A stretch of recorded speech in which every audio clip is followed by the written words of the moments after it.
آدھی حدیث میں نے ذکر کی تھی، وہ حدیث میں پہلے پوری کروں گا،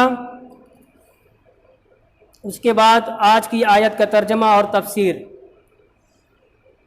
تو حضرت عبداللہ بن عباس رضی اللہ تعالی عنہ کا واقعہ تھا، تو میں دہراؤں گا نہیں، جہاں سے بات رکی تھی وہ یہ کہ اللہ کے رسول صلی اللہ علیہ وآلہ وسلم نے حضرت عبداللہ بن عباس سے فرمایا، اے عبداللہ تو اللہ کو پہچان، تعرف الی اللہ، تو اللہ کو پہچان، اللہ کی معرفت حاصل کر، پھر رخاء یعرفک فی الشدۃ، رخاء میں، خوشگواری میں، نعمتوں میں، امیری میں، مالداری میں، یعنی خوشگوار حالت جب تیری ہے، اگر تو اس وقت اللہ کو یاد رکھے گا، اللہ کو کا ذکر کرے گا، اللہ کی معرفت حاصل کرے گا، یعرفک فی الشدۃ، تو شدت میں، تکلیف میں، مصیبت میں اللہ تعالیٰ تجھے یاد رکھے گا۔ وَإِذَا سَأَلْتَ فَاسْأَلِ اللَّهَ، جب تو سوال کر، جب تو مانگ، دعا مانگ تو اللہ سے دعا مانگ، اللہ سے سوال کر، اللہ تجھے عطا کرے گا۔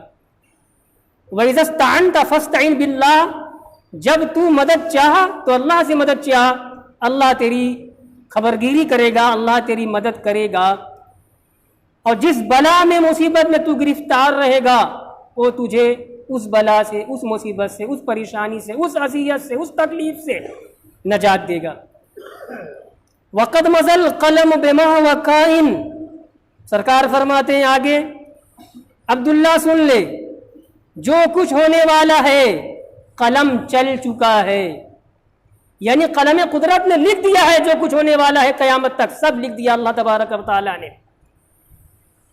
تو پریشانی، دقت، اذیت، تکلیف، مصیبت اگر ہمارے مقدر میں ہے تو لکھی جا چکی ہے، وہ آ کر رہے گی، جب آ جائے گی تب تو اللہ کو تو یاد کرے گا نا، کیا کمال، آنے سے پہلے خوشگواری میں، بالکل جو ہے کوئی پریشانی نہیں ہے، ہٹے کھٹا ہے تو، وقت سے 2 روٹی بھی مل رہی ہے، تندرستی بھی ہے، تو یہ خوشگواری کی حالت ہے نا، اس میں تو اللہ کو یاد کر، جب پریشانی مصیبت آئے گی اللہ تجھے یاد کرے گا۔ وَقَدْ مَضَى الْقَلَمُ بِمَا هُوَ كَائِنٌ، جو کچھ ہونے والا ہے قیامت تک، جو کچھ ہونے والا ہے سب کے متعلق اللہ کا قلم چل چکا ہے، یعنی تقدیر طے ہو چکی ہے۔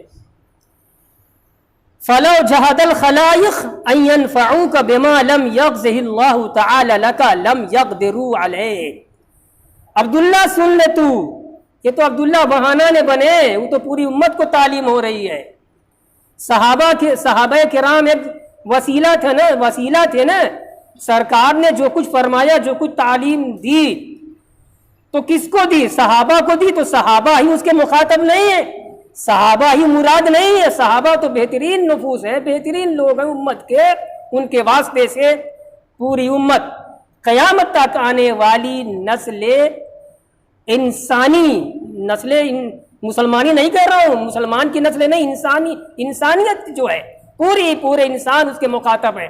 یہ اور ہے کوئی دنیا میں کفر اختیار کرے، کوئی ایمان، مگر جو کفر اختیار کرے گا اس کی چلے گی نہیں، اس لیے کہ نبی مبعوث ہو چکے، کتاب حق آ چکی، اور یہ کتاب، یہ قرآن قیامت تک آنے والے انسانوں کے لیے پیغام الہی ہے، یہ وہی پیغام ہے جو اللہ تبارک و تعالیٰ نے اپنے نبی کی زبانی دنیا والوں کو سنایا۔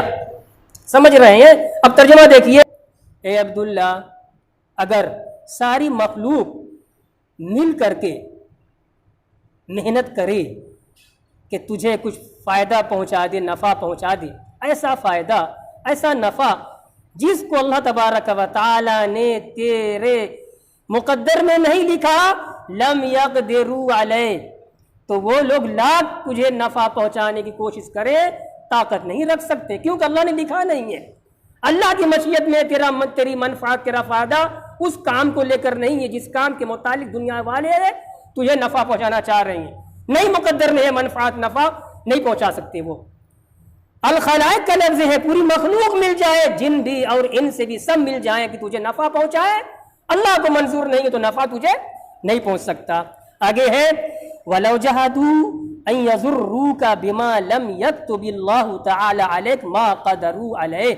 اور اگر ساری مخلوق مل کر کے محنت کرے، سب تدبیر کریں کہ تجھے نقصان پہنچا دیں، تیرا برا چاہیں، اور اللہ نے وہ اس کام کے متعلق تیرے مقدر میں برا نہیں لکھا ہے، یعنی تیرا نقصان گھاٹا نہیں لکھا ہے، تو زمانے والے ساری مخلوق مل کر بھی تیرا اگر گھاٹا چاہیں گے، تیرا نقصان چاہیں گے، تو گھاٹے میں نہیں رہ سکتا، کیونکہ اللہ نے نہیں لکھا ہے. آگے ہے فَإِنِ اسْتَطَعْتَ أَن تَعْمَلَ بِالصَّبْرِ مَعَ الْيَقِينِ فَافْعَلْ. اے عبداللہ، اگر یقین کے ساتھ صبر کرنے کی اگر تیرے اندر طاقت ہے تو یقین کے ساتھ صبر کر. دیکھیے، ایک ہے یقین، ہے کہ صبر نیچا درجہ ہے. یقین، صبر میں یقین ہو جائے تو یہ ہائی کوالٹی کی چیز ہو جاتی ہے، اونچا درجہ ہو جاتا ہے.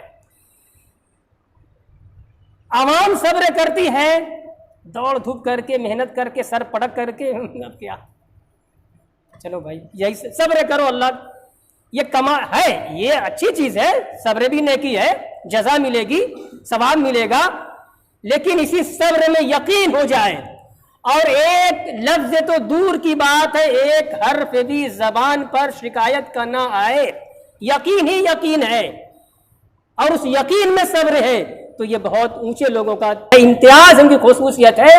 میدان کرب و بلا میں صبر میں یقین پنہا تھا.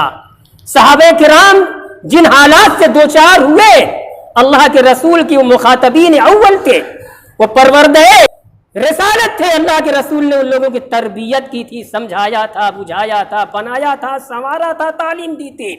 تو یہ صحابہ اور یہ اہل بیت اطہار کا جو صبر ہوتا تھا، ان کے صبر میں یقین ہوتا تھا. ہمارا اور آپ کا جو صبر ہے نا، اس میں یقین نہیں، ہم یقین سے خالی ہیں، مذبذب ہے، ڈھلمل یقین ہے، نہیں یہ ہو جائے، جلدی سے ہو جائے، یہ بھی ہو جائے، اور اس کے بعد صبر کر رہے ہیں. حالانکہ یہ بھی صبر اچھی چیز ہے، مگر نچلا درجہ ہے. یہ صبر میں جب یقین آ جائے، یہ اونچا درجہ ہو جاتا ہے.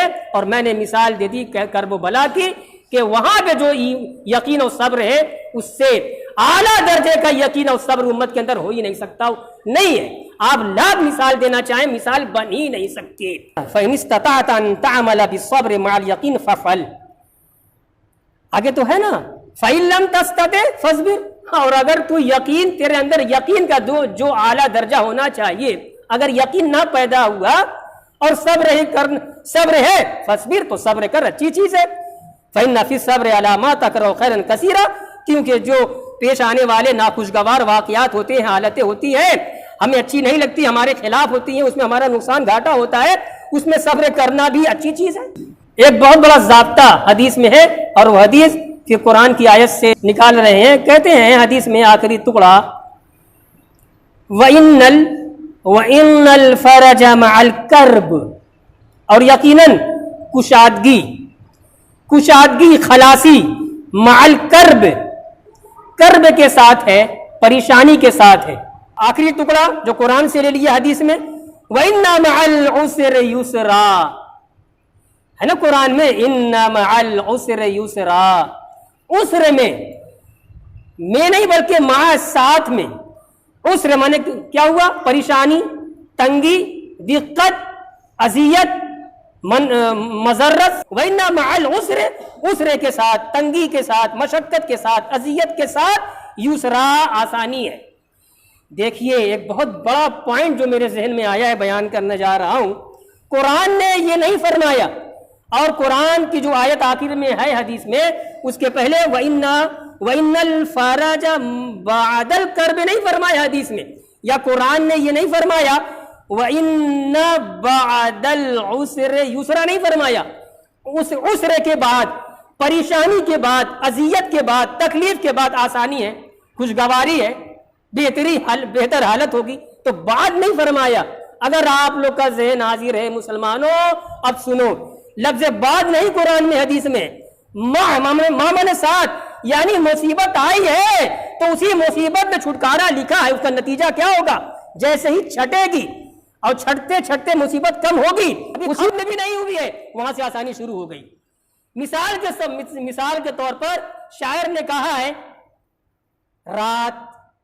رات آئی ہے تو لازم ہے سویرا ہونا. ایسا نہیں ہے کہ رات ختم پہلے ہو جائے پھر ایک بیک دن آ جائے. ایسا ہوتا ہے کیا؟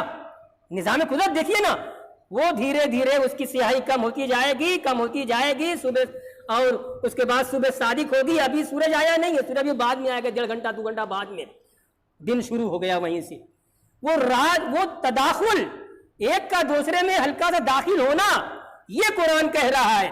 تو بہت بڑا یہاں پہ حوصلہ قرآن دے رہا ہے کہ اللہ کے بندو، اللہ پر ہی کا یقین رکھنے والے بندو اور صبر پر جمے رہنے والے بندو، گھبراؤ نہیں. اگر مصیبت پریشانی ہے تو اسی مصیبت پریشانی میں چھٹکارا لکھا ہوا ہے، تمہیں نظر نہیں آ رہا ہے. یہ ہے حدیث میں نے مکمل کر لی. اب آج کی